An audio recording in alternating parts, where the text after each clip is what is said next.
This is Kilbride. We're ready then. Okay, good day. It is Saturday. It's actually the day before Sunday, and I'm kind of hoping that we get rain today, and I'm kind of hoping that the heat goes away. It's been a really rough week, hasn't it? This is Mr. Warner. I am the fourth and fifth grade teacher at Hope Lutheran Church. Hope Lutheran Church is in Greece, New York. I'm going to wing it today. No notes, no computer there. This is a great story, and you guys should all know this story, but you may not know why this story is this story. This is in the book of Joshua, and this is about Joshua coming up on the city of Jericho. Now, we talked about the past couple weeks. They came out of the wilderness, the Israelites, and they came up to the eastern edge of the land of Canaan. This is the land that God was going to give them. Now, in order to go into the land of Canaan, they had to go through a valley. And right in the middle of the valley is probably one of the biggest cities in that part of the Middle East at that time, Jericho. Jericho had a big army. It was well fortified, and it would be very difficult to take this. Now, you had to have a strong army. The Israelites had an army, but it wasn't really a strong army. Strong.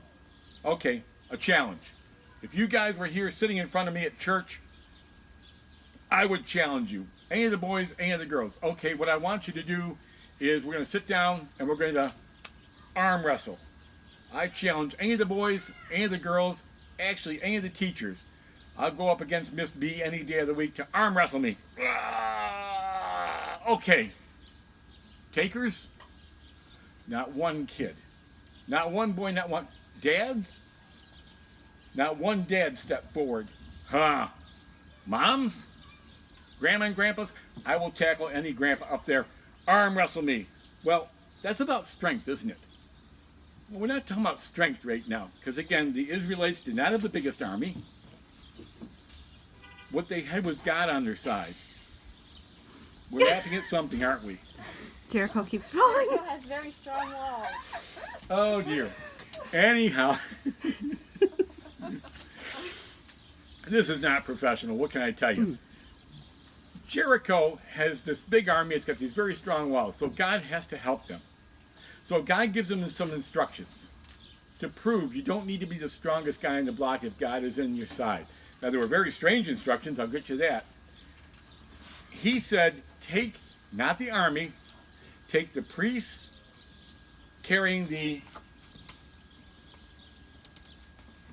Ark of the Covenant and a couple guards, and the guys carrying the ark, and some guys with trumpets. Do not take the army and go out around the walls of Jericho. Walk around the walls of Jericho.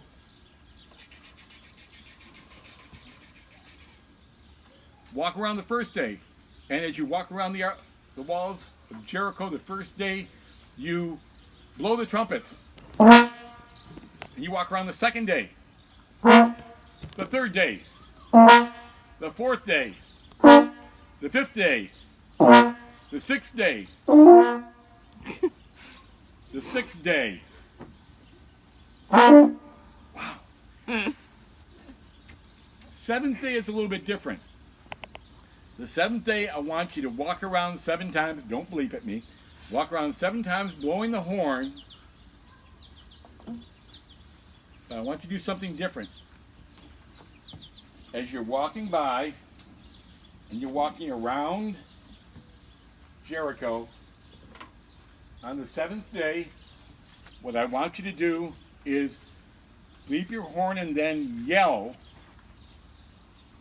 Yell as loud as you can, just on this one last day.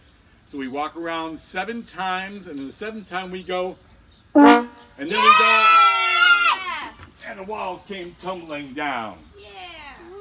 There is archaeological evidence that the walls of Jericho did indeed fall outward. Now, if you remember from last week and the week before, Rahab, who helped the spies, while the walls were decimated, her and her people were saved. But everyone else in Jericho, the Israelite army just took care of them. And it opened up the whole land of Canaan that they could invade and occupy as God said they would. So sometimes it's not how strong you are, It's not how strong you are. It's having God on your side and listening to them. Okay, before we leave though, I want one more bleep. You ready? 1, 2, 3.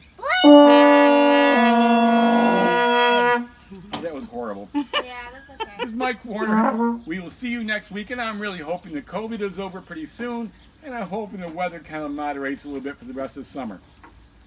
Be well. We're in prayer for you guys always. Thank you, Miss Becky.